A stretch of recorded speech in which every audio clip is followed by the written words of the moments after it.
to deliver his remarks.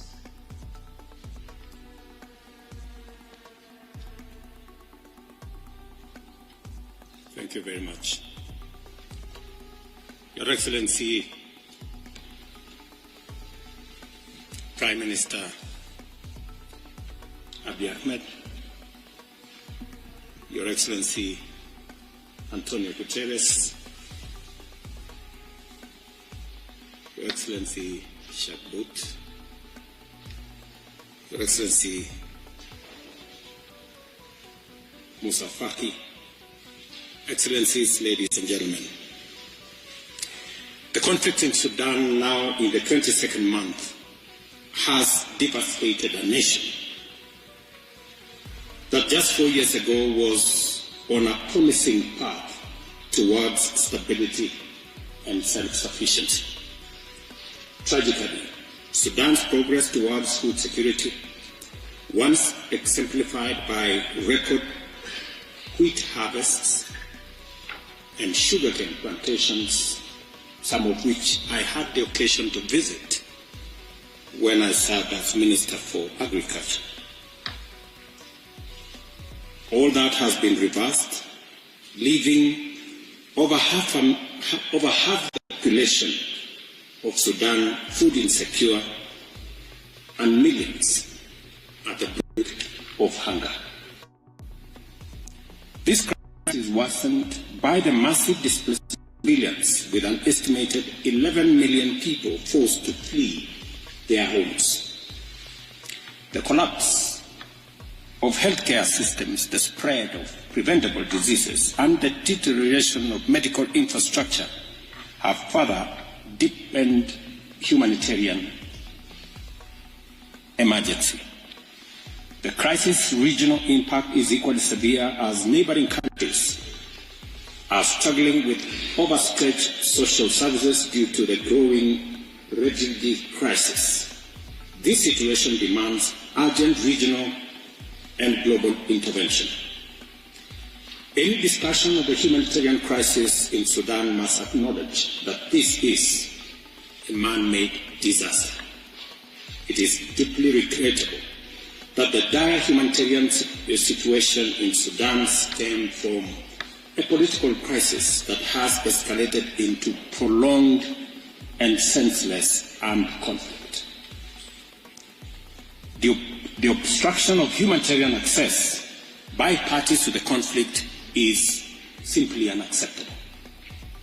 We call upon all involved to facilitate unrestricted access for humanitarian convoys and healthcare workers, and to allow the resumption of agricultural activity in areas under their control. Your Excellencies, our presence here today reaffirms our unwavering solidarity with the people of Sudan. It is incumbent upon all of us, member states and people of goodwill, alike to support ongoing efforts towards a peaceful resolution while addressing the urgent humanitarian needs of those affected by this conflict, especially women and children. Only through collective commitment and decisive action can we help restore stability and hope for a peaceful future in Sudan.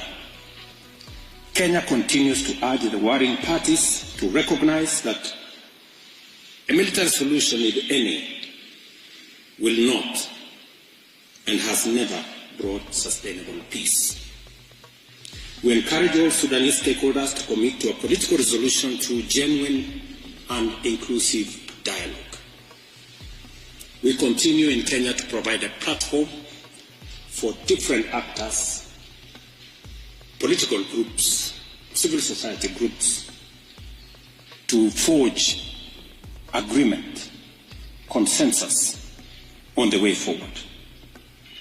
And as a steadfast advocate for peace, Kenya, alongside IGAD, remains fully prepared to support and facilitate efforts towards a negotiated settlement. It is also imperative that we work together to alleviate the suffering of our Sudanese brothers and sisters.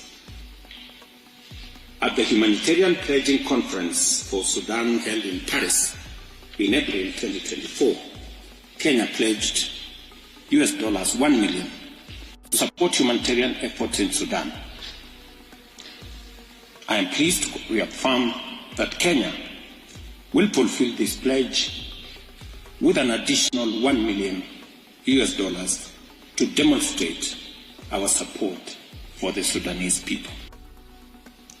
Finally, we urge all external actors supporting the warring parties to refrain from actions that further endanger the lives and future of the Sudanese people. As members of the African Union and the United Nations, we must uphold the fundamental principles of respect for territorial integrity, national sovereignty, and good neighborliness in our pursuit for lasting peace and stability in the Sudan.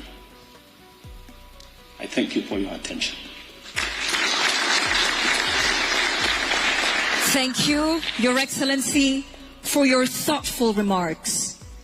Next, we are privileged to hear from His Excellency, Sheikh Shahbout bin Nahyan Al Nahyan.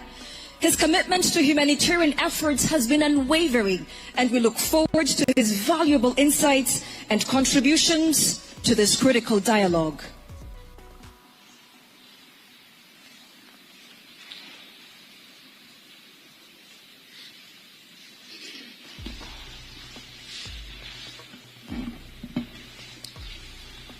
Your Excellency, Dr. Abiy Ahmed, Your Excellency, Dr. William Ruto, Your Excellency Antonio Guterres, Your Excellency Musa Faki, and Your Excellency Wokni, Excellencies, distinguished guests, ladies and gentlemen, co-hosts, good morning to you all. I am honored to welcome you all to this high-level humanitarian conference for the people of Sudan. I would like to express my most sincere appreciation to our co-hosts, Ethiopia, the African Union, the IGAD, for their partnership in this critical conference. Your Excellency Abiy Ahmed, Prime Minister of the Federal Republic of Ethiopia, your leadership knows no bounds. Thank you for bringing us together. To the very first humanitarian conference in 2005 for the people of Sudan, and for the first of its kind in the continent. From here, many more platforms will be mobilized to address the dire situation in Sudan. President Ruto, thank you for your remarks. Excellencies, for nearly 2 years, we have witnessed one of the world's gravest humanitarian catastrophes unfold in Sudan. The crisis demands not just our attention, but our immediate and collective action. The presence of such a diverse audience this morning sends a very powerful message. The situation in Sudan must be addressed and will be addressed together. In 2 weeks, the Muslim world will welcome the blessed holy month of Ramadan. During this sacred time, all parties need to respect the sanctity of these days and accept a humanitarian pause.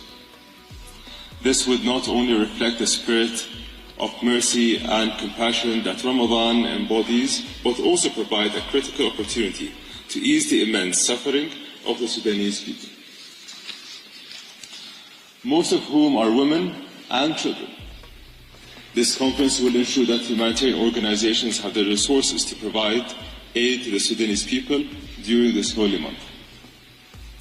Since April 2023, the UAE has provided over $400 million to support Sudanese people in Sudan and neighboring countries who have so warmly welcomed Sudanese refugees.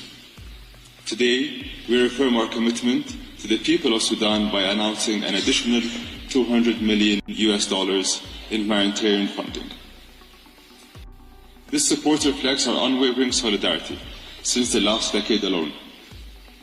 We have stood by our brothers and sisters in Sudan with $3.5 billion